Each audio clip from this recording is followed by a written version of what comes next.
Good morning class. Welcome to our YouTube channel learns with Kundan. तो आज का topic जो है वो हायर एजुकेशन सिस्टम है।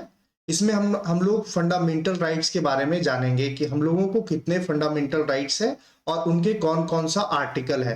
क्योंकि हायर एजुकेशन का टॉपिक है और इससे क्वेश्चन लगभग लगभग आता ही है, एग्जाम में आता ही है। ठीक है, तो एग्जाम के पॉइंट ऑफ व्यू से बहुत ज्यादा इंपॉर्टेंट है आज का सेशन और बहुत ही छोटा सेशन है। और ऐसा सेशन है कि सभी को पता है कि हम लोगों को फंडामेंटल राइट्स कितने मिले हैं और कौन कौन सा फंडामेंटल राइट्स है। फिर भी हम लोग एक बार गो थ्रू हो जाएंगे और कॉपी में आप नोट्स के तौर पे बनाते चलिएगा, शॉर्ट नोट्स बना लीजिएगा। अगर आप चैनल पे नए हैं तो चैनल का आपका टेलीग्राम ग्रुप है, आप वहां जा करके ज्वाइन कर सकते हैं। लिंक जो है वो डिस्क्रिप्शन में अवेलेबल मिलेगा आपको। और ज्वाइन करने से फायदा ये होगा कि आज का सेशन का पीडीएफ जो है वो आपको मिलेगा। दूसरा कि हमारे चैनल पे जितने भी बच्चे हैं जो हमें फॉलो कर रहे हैं और उनको अच्छा लग रहा है मेरा सेशन, तो वो उनको किसी भी तरह का डाउट होता है, किसी भी तरह का डाउट होता है या फिर कोई टॉपिक में डाउट आता है, तो वो टॉपिक लिख करके हमको व्हाट्सअप नंबर पे या फिर टेलीग्राम ग्रुप पे हमें बता सकते हैं कि सर ये टॉपिक मेरा डिफिकल्ट है। उस टॉपिक पे हम जरूर से जरूर जो है वो वीडियो बना करके आपको देने का ट्राई करेंगे।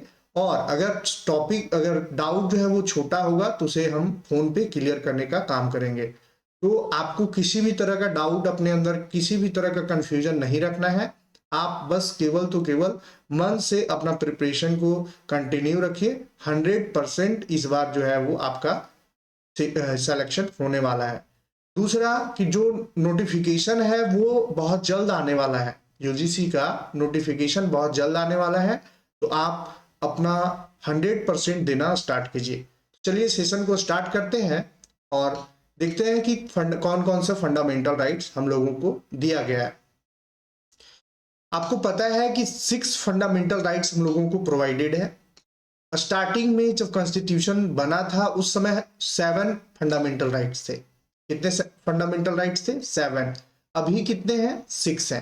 तो आज 6 फंडामेंटल राइट हैं अभी।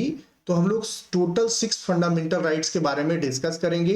एकदम अच्छे से लर्न करते चलिएगा, ठीक है।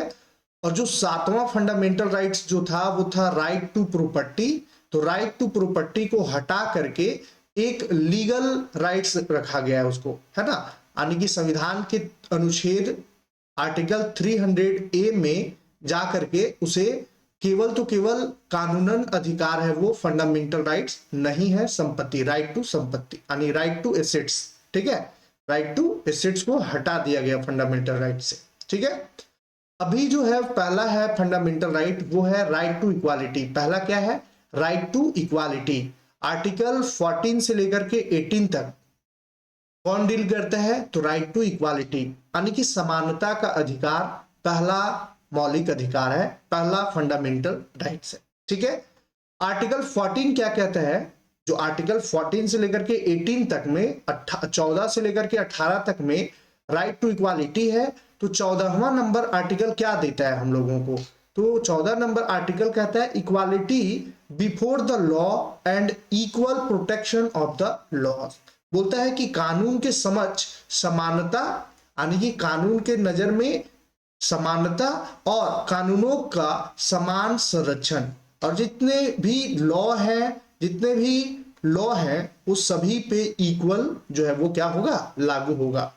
लॉ जो है वो सभी के लिए समान प्रोटेक्शन देगा। तो ये हो गया आपका आर्टिकल 14, ठीक है। लर्न रखिएगा, कानून के नजर में सब कोई क्या है? समान है, ऐसे लर्न रखिएगा। आर्टिकल 15 क्या कहता है कि prohibition of discrimination on grounds of religion, race, caste, sex, place और ऑफ बर्थ। आर्टिकल 15 कहता है कि धर्म, नस्ल, जाति, लिंग या जन्म स्थान के आधार पर किसी भी तरह का भेदभाव आपके साथ में नहीं होना चाहिए, ठीक है। किसी भी तरह का भेदभाव नहीं होगा। किस तरह का? तो ना वो धर्म के आधार पे होगा, ना वो नस्ल के आधार पे होगा, ना ही जाति के आधार पे होगा, ना लिंग के आधार पे होगा, ना ही जन्म स्थान के आधार पर होगा, ठीक है। ये आर्टिकल 15 कहता है। आर्टिकल 16 क्या कहता है कि equality of opportunity in matters of public employment, जब भी सार्वजनिक रोजगार का बात किया जाए तो सभी को समान अवसर देने का प्रावधान है आर्टिकल 16 में। समझ गए? यानी कि गवर्नमेंट का कोई भी तरह का नोटिफिकेशन आता है तो सभी को इक्वल अपॉर्चुनिटी दिया जाए, ये कहता है आर्टिकल 16। आर्टिकल 17 कहता है abolition of untouchability and prohibition of its practices. अस्पृश्यता यानी कि अनटचेबिलिटी यानी कि छुआछूत जिसको कहते हैं, छुआछूत का प्रोहिबिशन हो यानी कि उन्मूलन हो, एंड जो मतलब इक्वालिटी है, समानता है, उसका प्रैक्टिस किया जाए, यानी कि किसी भी तरह का किसी के साथ में भेदभाव नहीं किया जाएगा। अस्पृश्यता का उन्मूलन और इसके अभ्यास का निषेध होना चाहिए, वो कहता है आर्टिकल 17। आप इतना लर्न रखिएगा कि आर्टिकल 17 जो है वो अनटचेबिलिटी से रिलेटेड है, इतना लर्न रखिएगा, ठीक है। आर्टिकल 18 क्या कहता है कि abolition of titles except for military and academic distinction, सैन्य और शैक्षणिक भेदों को छोड़कर उपाधियों का उन्मूलन जो है, टाइटल्स का एबॉलिशन किया जाए, ये कहता है ऑप्शन ये आर्टिकल 18, ठीक है। तो राइट टू इक्वालिटी में 14 आर्टिकल, ये 14, 15, 16, 17 5 आर्टिकल है। कौन कौन है? तो आर्टिकल में 14 में क्या कहता है, लॉ के कानून के नजर में सभी इक्वल है, डिस्क्रिमिनेशन को प्रोहिबिट किया जाए, चाहे वो रिलीजन के आधार पे हो, रेस के कास्ट के, सेक्स के और प्लेस के आधार पर हो। आर्टिकल 16 कहता है कि जो पब्लिक अपॉर्चुनिटी है वो सभी को इक्वल उसमें मिले, है ना, इक्वालिटी हो उसमें। और आर्टिकल 17 कहता है कि अनटचेबिलिटी का एबॉलिशन हो, और आर्टिकल 18 कहता है कि टाइटल्स का एबॉलिशन हो, ठीक है। इस तरह से आपका 14, 15, 16, 17, 18 का आपको पूरा का पूरा एक्सप्लेनेशन मिल गया। आगे जो दूसरा फंडामेंटल राइट्स है वो है आपका राइट टू फ्रीडम। क्या है? Right to freedom. आर्टिकल 19 से लेकर के 22 में है। आर्टिकल 19, 20, 21, 21A और 22, ये 4 आर्टिकल हैं जिसमें आपको राइट टू फ्रीडम के बारे में मेंशन किया गया है। अब आर्टिकल 19 क्या कहता है उसको समझिए।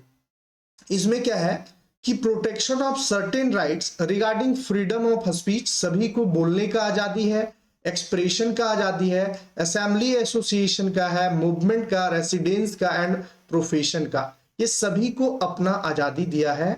ये है आर्टिकल 19।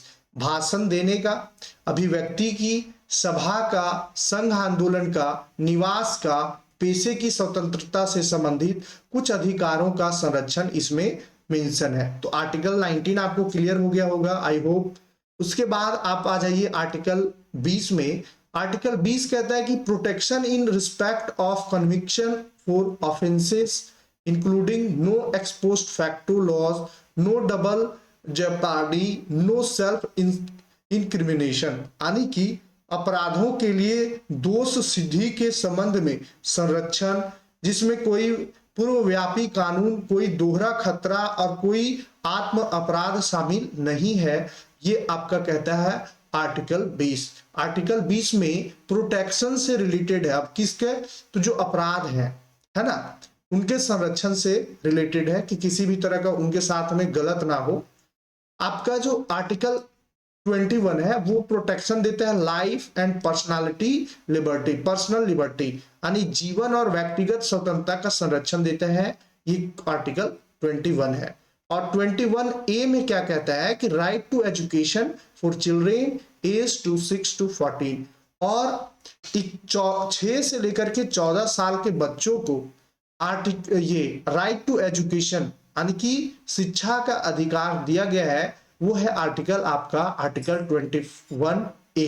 आप लर्न रखिएगा क्योंकि ये आपका डायरेक्ट आ जाएगा कि life and personal liberty, protection of life and personal liberty कौन सा आर्टिकल में गिवन है, 20, 21, 22, 19। तो आपको फिर वहां कंफ्यूजन क्रिएट होगा और गलत करके आओगे, ठीक है। तो आपको इतना लर्न रखना है कि protection of life and personal liberty जो है वो आर्टिकल 21 से रिलेटेड है, 21 से रिलेटेड है। And right to education for children age 6 to 14 is a right of article 21A। क्लियर। आर्टिकल 22 में कहते हैं protection against arrest and detention in certain cases. कुछ मामलों में गिरफ्तारी और हिरासत में सुरक्षा, ये आपका अनुच्छेद 22 कहता है। किसी मामले में, जैसे चाहे वो लेडीज का मामला हो, वीमेन का हो, चाहे वो बड़े बड़े पर्सनालिटी का हो, मुख्यमंत्री हो, चाहे जो संवैधानिक पद पे बैठे हुए हैं, तो उनके मामले में जो गिरफ्तारी होती है और जो हिरासत होता है, वो सुरक्षा का मामला जो है, protection against arrest and detention in certain cases, ये बोला जा रहा है। ठीक है, तो ये आर्टिकल 22 कहता है। ठीक है, आई होप आपको सेकेंड जो राइट टू फ्रीडम है वो भी आपको क्लियर हो गया होगा। राइट टू इक्वालिटी हो गया, राइट टू फ्रीडम हो गया। थर्ड नंबर जो है वो right against exploitation. Right against exploitation यानी कि शोषण के विरुद्ध अधिकार, हिंदी में कहते हैं।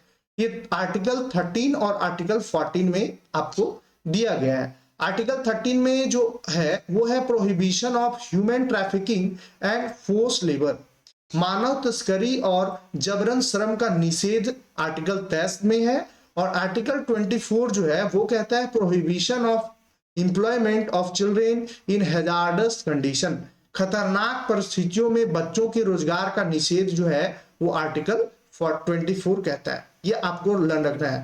पहला ट्रैफिकिंग एंड फोर्स लेबर, ठीक है, human trafficking and force labour 23, और employment of children in hazards condition is article 24।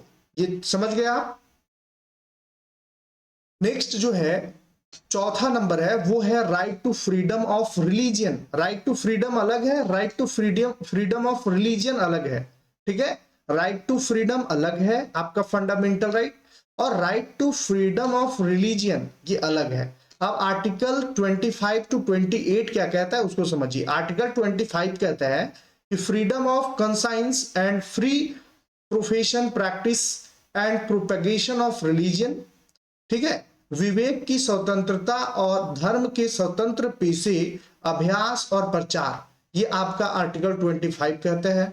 Article 26 क्या कहता है कि freedom to manage religious affair, धार्मिक मामलों का प्रबंधन करने की स्वतंत्रता जो है वो आपका आर्टिकल 26 देता है। और आर्टिकल 27 क्या देता है कि freedom from taxes for promotion of any religion, किसी भी रिलीजन, किसी भी धर्म के प्रचार प्रसार के लिए किसी भी तरह का टैक्सेस से स्वतंत्रता दिया गया है। और आर्टिकल 28 कहता है कि freedom from religious instruction in certain educational institution, कुछ शैक्षणिक संस्थानों में धार्मिक शिक्षा से स्वतंत्रता। जैसे बहुत सारे आपका क्या चलता है, उसको मदरसा कहते हैं, और क्रिश्चियन के लिए भी चलता है। तो वो ये जो आर्टिकल 28 है वो रिलीजियस इंस्ट्रक्शन के लिए एजुकेशनल इंस्टीट्यूशन का प्रावधान 28 में है, जिस वजह से चलता है। समझ गए। तो टोटल आपका 25, 26, 27, 28 चार आर्टिकल है right to freedom of religion में।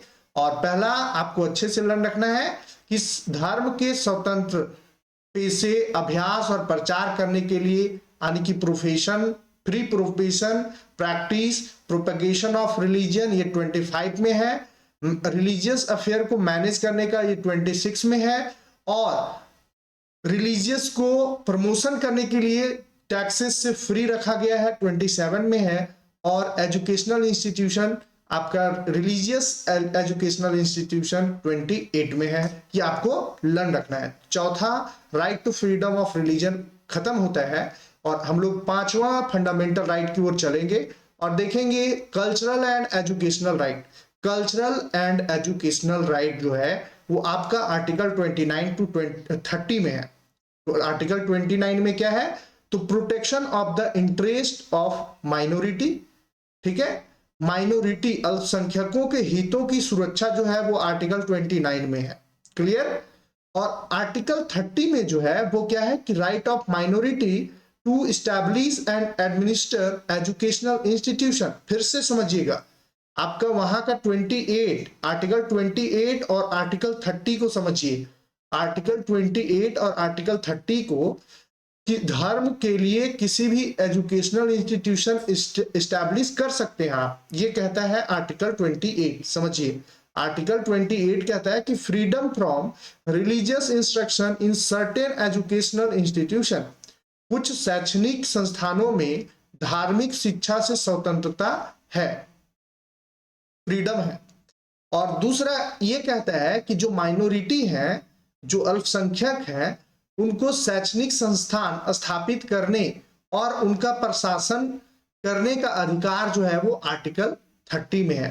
तो अब बात आ गया कि जो मदरसा है, सपोज दैट मदरसा है, नाम ले रहे हैं क्योंकि अल्पसंख्यक ग्रुप का ही ये एस्टेब्लिशमेंट है, इंस्टीट्यूशन है, इसीलिए हम नाम ले रहे हैं। कोई हमें किसी तरह का ये नहीं है कि किसी पे हम टिप्पा टिप्पणी करें, लेकिन एक एग्जाम्पल के समझिए कि मदरसा जो है आपका, वो ये आपका रिलीजियस इंस्टीट्यूशन है जो केवल तो केवल अल्पसंख्यक के द्वारा ये रन किया जाता है। समझिए, तो ये आर्टिकल 28 ना देकर के ये आर्टिकल 30 का यूज करते हैं मदरसा वाले। समझ गए, आर्टिकल 30 के तहत ये इस्टेब्लिश हुआ है, इस चीज को समझिएगा। ठीक है, तो ऑप्शन आपको जब चूज करने को मिले तो ये आप डिफरेंशिएट कर लीजिएगा। और लास्ट जो फंडामेंटल राइट है वो है right to constitutional remedies. Constitutional remedies article 32 में है। आर्टिकल 32 में संवैधानिक उपचारों का अधिकार है।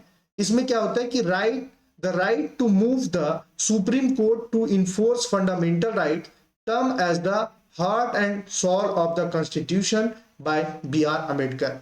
बोलता है कि B.R. अम्बेडकर के द्वारा आर्टिकल 32 को ये हृदय और आत्मा कहा गया है। संविधान का हृदय और आत्मा जो है वो आर्टिकल 32 है। किसका? तो संविधान का। संविधान का हार्ट एंड सोल जो है वो कौन सा है? तो आर्टिकल 32 है, ये लन रखिएगा। और इसमें मौलिक अधिकारों को लागू करने के लिए सर्वोच्च न्यायालय में जाने का अधिकार जो है वो आर्टिकल 32 देता है।